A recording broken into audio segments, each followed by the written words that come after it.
Do you want to know when I realized I was no longer in charge of my own life? It wasn't when I retired, not when I buried my wife, not even when I started forgetting names. It was the day they turned off the light. Mine, the one in my house. That ugly hallway light Elena never let me leave on because she said it wasted electricity. But the one I turned on every morning anyway before my first cup of coffee. That one. The one that lit up the steam from the kettle and the smell of toast. The click of the switch was my starting bell, my signal that said, I'm still here. I was 79 years old. I lived alone, but not the kind of alone that fades away. Alone with rituals, with rhythm, with order. I woke up early, like always. I dressed well, even if no one saw me. I still believed in showing up to life with your shoelaces tied. My house was small, yes, but it was mine. The walls held marks from every stage of life. My grandson's drawings, the nails where pictures used to hang, the dents from my tools back when I still fixed things. It wasn't beautiful, but it stood with me. Until they arrived. My children, the same ones who once swore, we'll never abandon you, Dad. Yes, those ones. The ones who called me 3 times in 1 week, not to ask how I was, but to inform me. Dad, we've been talking and we think it's best if someone takes care of you. We think. Such a dangerous phrase when you're no longer included in it. They start off like your protectors, first with that heavy compassion, half love, half pity, then with soft words disguised as care. Dad, you've done enough. Dad, you deserve to rest. Dad, this place has a garden, nurses, homemade meals. It sounds like love, but it's not. It's fear. Fear of seeing themselves in you 20 years from now. Fear of one day having to look in the mirror and admit they too will become a burden. So they disguise it as protection. And that's when the dismantling begins. First, they convince you you're fragile. Then they take your keys for your own good. Then your bank account to help you manage things. Then your decisions. And before you realize it, you're living in your own home as a guest. I remember the exact day. It was one of those quiet, mild Sundays when time seems to float. My daughter arrived smiling, but her eyes were tired. Behind her came my son, holding a folded folder. She talked fast. He said nothing. And within minutes, the conversation shifted, from family matters to legal paperwork. A contract on the table. Just for a while, Dad, so you'll be comfortable. Comfort is the word they use when they want you to surrender. I said no. They insisted. I said no again. They brought tears, and tears win.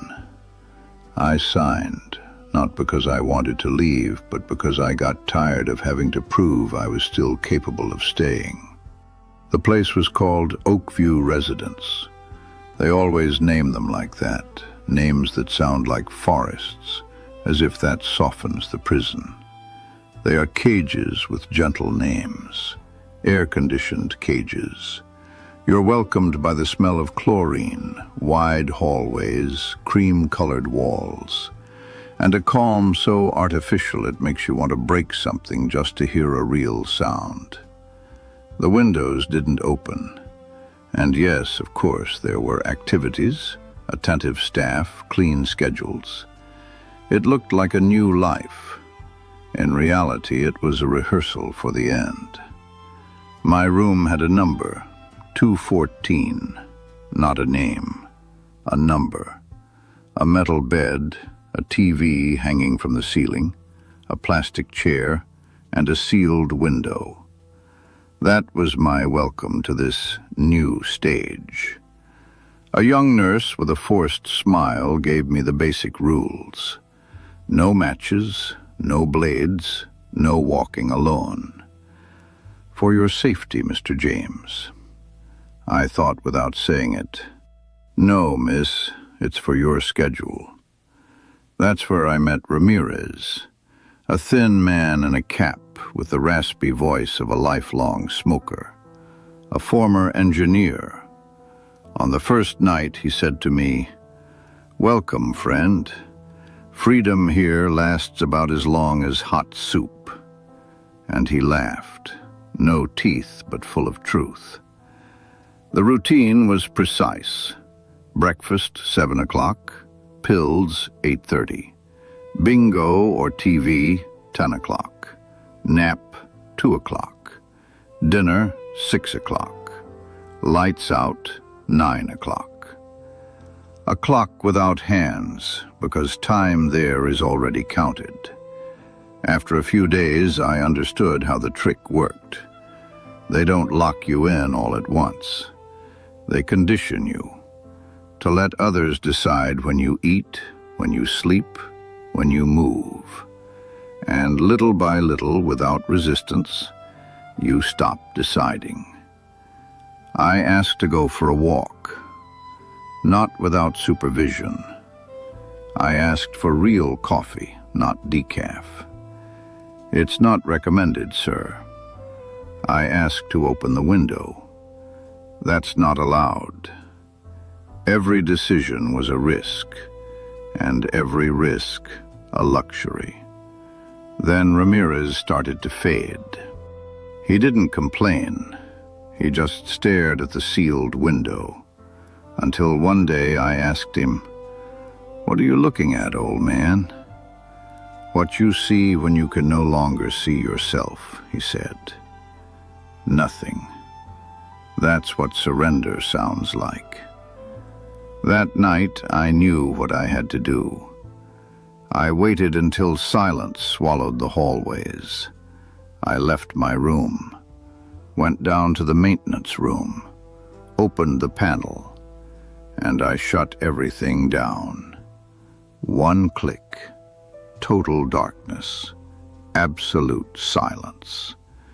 And suddenly the world found its rhythm again. Mine. I heard footsteps, alarms, whispers, and I laughed. For the first time in months, I laughed. Not from joy, from relief. I was alive, truly alive. The next morning, lectures, warnings, judging eyes. I didn't care. I just said, I didn't turn off the lights. I turned off the lie. That afternoon, I packed my things. Not much. A photo of Elena, my old watch, a broken light bulb. I waited for the shift change, and I left. The guard looked at me, nodded and whispered, "Go, sir. If I could, I would too." I walked out without looking back. It was raining. The water fell cold, free, blessed. That rain tasted like freedom. I took a taxi. The driver asked, "Where to, sir?" I said, "Anywhere there's still a light I can turn on myself." I arrived. My house smelled different, but it was mine. I turned on the hallway lamp. It flickered twice and came on. And in that flicker, I felt myself breathing again.